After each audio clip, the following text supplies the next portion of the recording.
తెలుగు రాష్ట్రాల జీవనాడి శ్రీశైలం ప్రాజెక్టుకు ఫ్లన్స్ పూల్ భారీ గొయ్యి నుంచి ప్రమాదం పొంచి ఉందా? డ్యాం భద్రతకు ఏర్పాటు చేసిన సిలిండర్లు దెబ్బతిన్నాయా? వీటి తాజా పరిస్థితిపై అధ్యయనం చేసిన సంస్థలు ఇచ్చిన నివేదికలు ఈ ప్రశ్నలకు అవుననే జవాబిస్తున్నాయి. ఇక సిలిండర్ల ఏర్పాటులో నిర్లక్ష్యం చేస్తే ఫ్లన్స్ పూల్ గుంతలు డ్యాం ఆనకట్ట వైపు విస్తరించే ప్రమాదం ఉంది.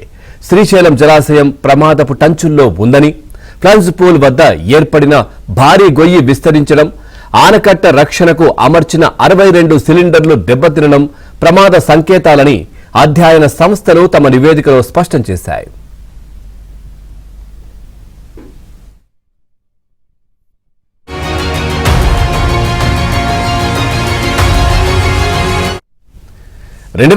అక్టోబర్లో 25.5 లక్షల క్యూసెక్కుల అతి భారీ వరద రావడంతో ప్రాజెక్టు దెబ్బతింది.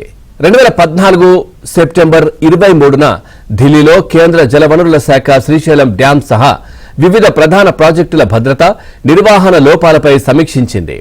ఆ తర్వాత అనేక మంది నిపుణులు, ప్యానెళ్లు, కమిటీలు ప్రాజెక్టును సందర్శించాయి. పలు లోపాలు ఎత్తిచూపుతూ డ్యాం భద్రతకు తీసుకునవలసిన చర్యలపై పలు సూచనలు కూడా చేశాయి.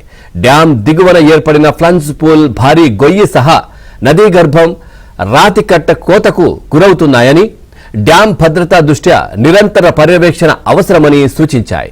అయినా పాలకులు నిర్లక్ష్యం వీడలేదు. గత వైసీపీ ప్రభుత్వ హయాంలో 5 ఏళ్లు నిర్వహణపై అంతులేని నిర్లక్ష్యం డ్యాం పాలిట శాపంగా మారింది. చంద్రబాబు సారథ్యంలో కూటమి ప్రభుత్వం వచ్చాక అప్రోచ్ రోడ్డు నిర్మాణం సహా పలు మరమ్మతులకు 203 కోట్లు కేటాయించింది. అయితే కొత్త సిలిండర్ల ఏర్పాటు ఈ పనుల్లో లేదు. ప్రస్తుతం వీటి కోసం అంచనాలు సిద్ధం చేస్తున్నారు. ఎంత లేదన్నా సిలిండర్లకు 160 నుంచి 180 కోట్ల వరకు ఖర్చవుతుందని రిటైర్డ్ ఇంజనీర్లు అంటున్నారు.